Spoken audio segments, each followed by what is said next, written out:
খ্যাতিমানদের যেন মৃত্যুর মিছিল শুরু হয়েছে। দিয়েগো মারাদোনা, আলেসান্দ্রো সাবিয়ার পর এবার বিদায় নিলেন ইতালির কিংবদন্তি ফুটবলার পাওলো রসি। ৬৪ বছর বয়সে মারা যান তিনি।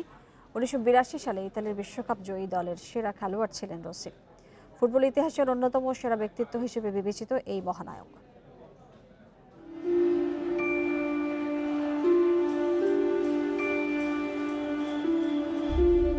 ইটালিকে পরম আনন্দের এক দিন উপহার দিয়েছিলেন তিনি।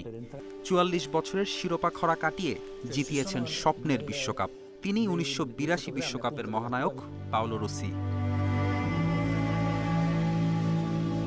সেই আসরের সর্বোচ্চ গোল তার, সেরা ফুটবলারও তিনি। হ্যাট্রিক করে প্রবল শক্তিধর ব্রাজিলকে একাই ছিটকে দেন বিশ্বকাপ থেকে। এমনই ছন্দে ছিলেন পাওলো রসি।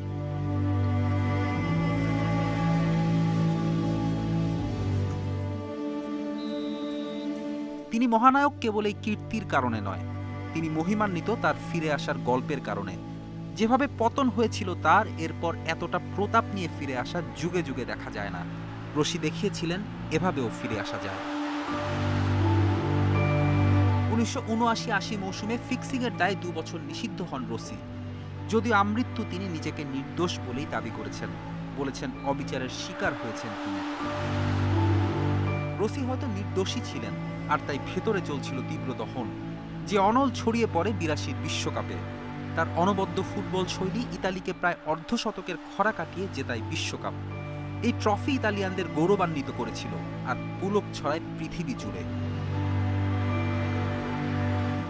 ফুটবল বিশ্ব যার পদচারণায় প্রকম্পিত হতো, সেই পাওলো রসি বেদনার ছটায় রাঙিয়ে চলে গেলেন।